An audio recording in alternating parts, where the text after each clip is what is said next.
क्या है? पार्श्वनाथ भगवान जी का मोक्ष कल्याण। तो एक बार उनकी मोक्ष कल्याण के उपलक्ष्य में जोरदार दोनों हाथ से ताली हो जाए। आवाज नहीं आ रही, बहुत सुंदर। अब एक बार एक हाथ से ताली हो जाए।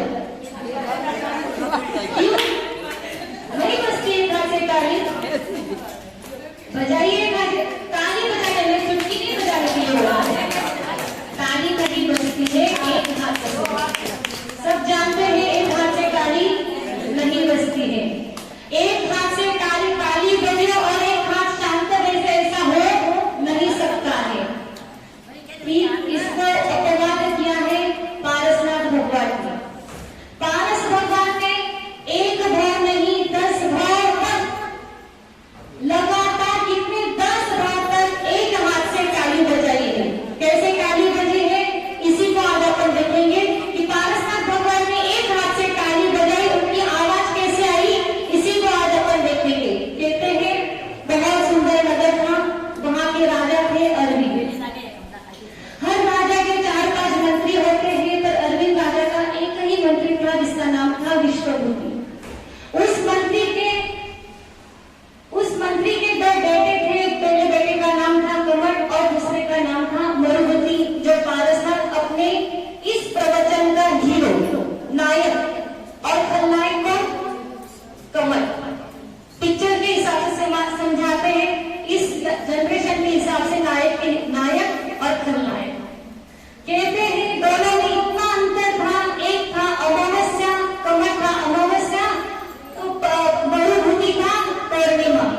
या कहो कि एक कृष्ण पक्ष की अंधेरा और एक शुक्ल पक्ष, दोनों में इतना अंतर। एक भाई होता है, एक परिवार का एक बेटा होता है जो कुल के नाम को रोशन करता है, और एक बेटा होता है जो कुल को पूरी तरह से डुबो देता है। ठीक इन दोनों में भी यही अंतर था, एक कुल को रोशन करने वाला और एक कुल को डुबाने वाला। समय बीता, काल बीता, विश्वभूति का देहांत हो गया। राजा को हर कार्य के पीछे जैसे राजा का अंत होता है तो राजपद उसके बेटे को मिलता है, ऐसा ही होता है कि मंत्री पद भी उसके बेटे को ही मिलता है। पर बात ऐसी थी कि कमट बड़ा था, मरुभूति यानी पारसनाथ भगवान का जीव वो छोटा था। पर योग्यता भी तो होनी चाहिए। बड़ा होना मतलब सब कुछ नहीं होना, पद के लिए योग्यता भी होनी चाहिए थी। इसीलिए राजा अरविंद ने उस कमट ने उस मंत्री पद पर मरुभूति को बिठाया। मरुभूति भी बहुत अच्छे से न्याय प्रिय से सब कार्य संभाल रहे थे कि एक दिन क्या हुआ, राजा अरविंद ने उनको किसी काम के वश देशांतर भेजा। कुछ काम के लिए उनको दूसरे देश में भेजा। बस यही मौका था कमट के लिए। कमट की दृष्टि इसके पत्नी पर बुरी दृष्टि थी। कहो कि उसको उसके प्रति काम वासना जागृत होकर की उसको देखकर वो उसके प्रति रमण करने की इच्छा कर रहा था। छोटे भाई की पत्नी के साथ, मरुभूति के पत्नी के साथ उसकी भाव इच्छा थी कि मैं इसको किसी भी तरह से प्राप्त करूं, इसको पाऊं, और ऐसा मौका भी उसे मिल गया। उसने अपने 2-3 मित्रों को अच्छे से बनाया और मित्रों को कहा कि कुछ भी करो, मुझे मरुभूति की पत्नी को यहाँ पर लेकर आओ। जमीन, घर, सोना, चांदी कुछ भी थोड़ा कम पड़ जाए तो एक दूसरे का मुंह तक नहीं देखेंगे। और उस मरुभूति के साथ उस कमट के जितने जीव के भाई ने कितना गंदा व्यवहार किया, पर फिर भी बोल रहा है था तो मेरा ही भाई, किसी कैसे भी हो मैं उसको लेने के लिए जा रहा हूँ, मैं उसको लेकर ही आऊंगा। इसे बोलते हैं एक हाथ से ताली बजना।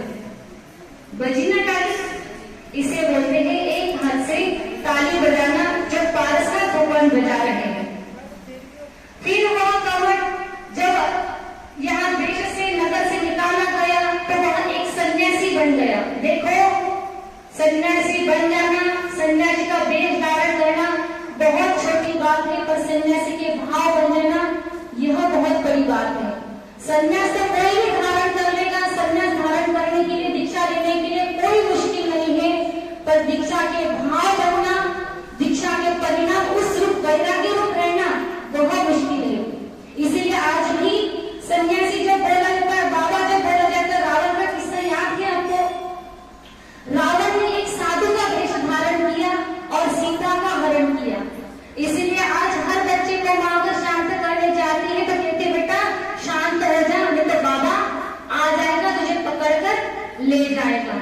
क्या उदाहरण देते हैं रावण का।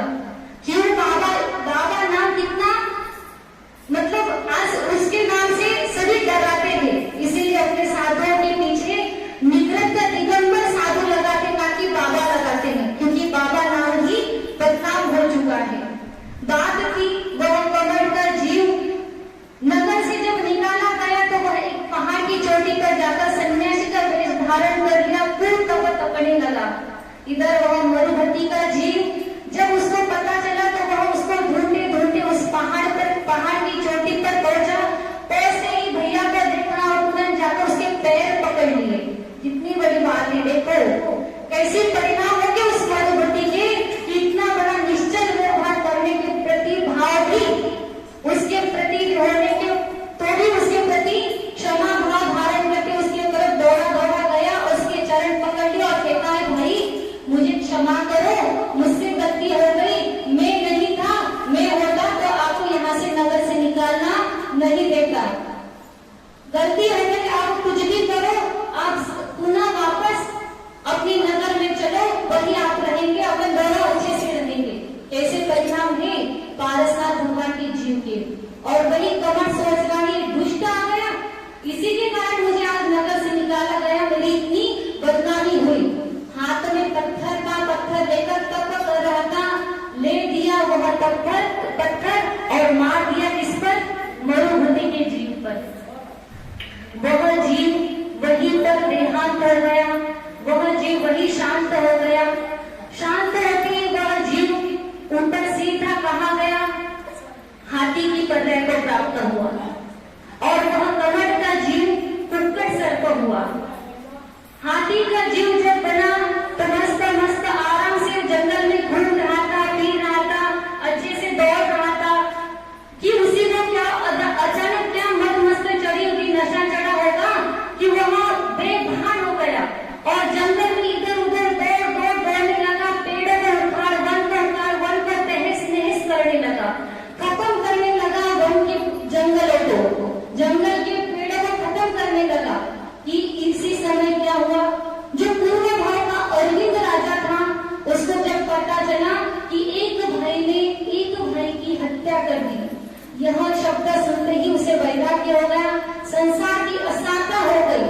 बस उसी से तत्क्षण उसने मुनि दीक्षा ले ली। मुनि दीक्षा लेकर घोर तप करने लगा। तप के प्रभाव से उसे रिद्धिया प्राप्त हो गई कि उसी समय उसका उसी जंगल से जाना हुआ। जाकर के देखा कि संध्या का समय हो रहा है। उसको अरविंद मुनिराज जो थे उनको समय शिखर जी की यात्रा के लिए जा रहे थे, संध्या का समय हो चुका था। तो उन्होंने देखा क्यों ना अब एक काम करके संध्या हो जाएगी, रात हो जाएगी तो कहाँ आगे चल पाएंगे। तो उसी जंगल में बैठकर एक पेड़ के नीचे और ध्यान करने लगे। ध्यान कर रहे थे कि वहाँ हाथी जहाँ पेड़ों को बंगों को तहस नहस कर रहा था, वहाँ उसी अरविंद मुनिराज के सामने आया। तो आकर देखता है कि वह मुनिराज ध्यान में बैठे, उसे तुरंत जाति स्मरण हो गया, अरे ये तो मेरे पूर्व भोग का राजा था और आज मुनि बन गया। देखो मुनि बन गया, उसके भाव मुनि को देखते ही कितने परिणाम बदल गए। वहीं पर वह बैठ गया और उसके आंखों से निरंतर अश्रु की धारा बहने लगी। पश्चाताप होने लगा उसे कि हे भगवान, मैंने कितना बड़ा पाप किया अभी, मैंने कितने सारे जंगलों के पेड़ों को उखाड़ कर फेंका, पृथ्वी को तहस नहस किया। क्योंकि आपको पश्चाताप होता है, एक तिरंजन को कितना पश्चाताप हो रहा है, मुनि के आगे निंदा कर रहा है अपने किए पाप कर्मों का। अपन क्या करते हैं, दिन भर में विचार करो कितने पाप, ढेरों पाप अपन करते हैं, पर एक दिन का भी अपन प्रायश्चित करते हैं। भाव भी बनते हैं कि मैंने इतना पाप किया। एक तिरंजन के परिणाम था तो महावीर भगवान का जीव, पारसनाथ भगवान का जीव, भाव तो बनेंगे ही।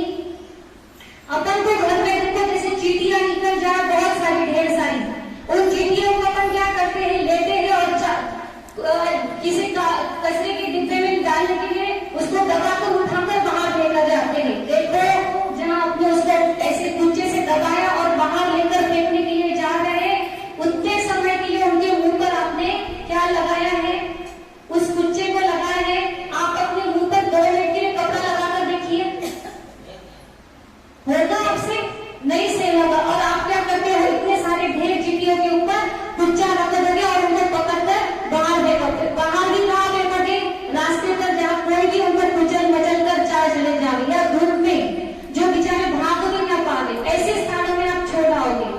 क्या अपने आज जैसे करोगे वैसा ही आपके साथ होगा।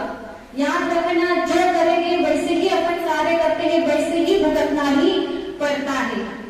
वह जीव प्रायश्चित मांग रहा है कि हे भगवान, मैंने कितने पाप, अभी का एक दिन का प्रायश्चित नहीं, वह पूरे जीवन का प्रायश्चित मांग रहा है। आज वहां बैठे मुनिराज के चरणों की, हे भगवान, मैंने पूरे जीवन में बहुत जीवों का घात किया है, बहुत पाप किया है, नाना प्रकार की वनस्पति तोड़ी है, पृथ्वी का, जल का, वायु का, सभी का मैंने पाप किया है। भगवान, मुझे उसका प्रायश्चित दीजिए। प्रायश्चित में क्या लिया होगा उसने?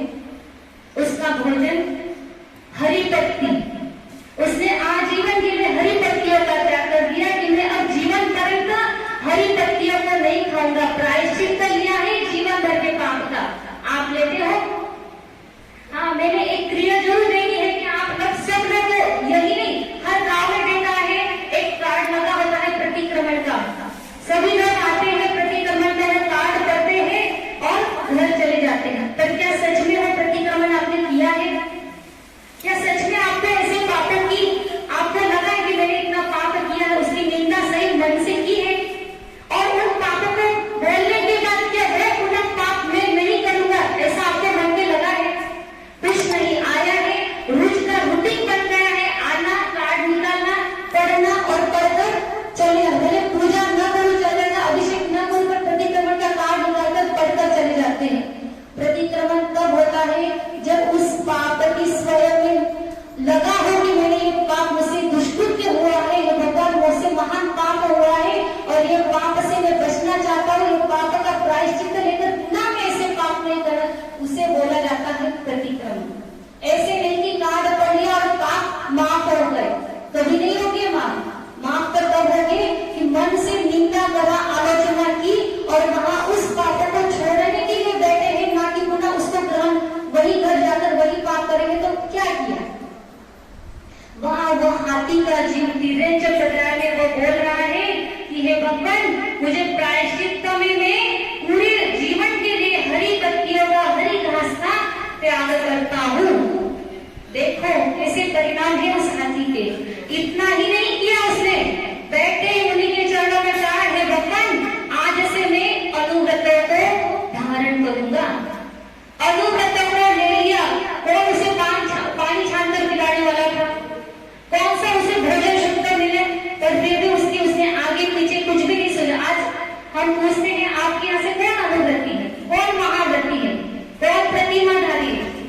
छोटे छोटे संयम, दादाजी आधे से ऊपर की उम्र निकल चुकी है, भाव बने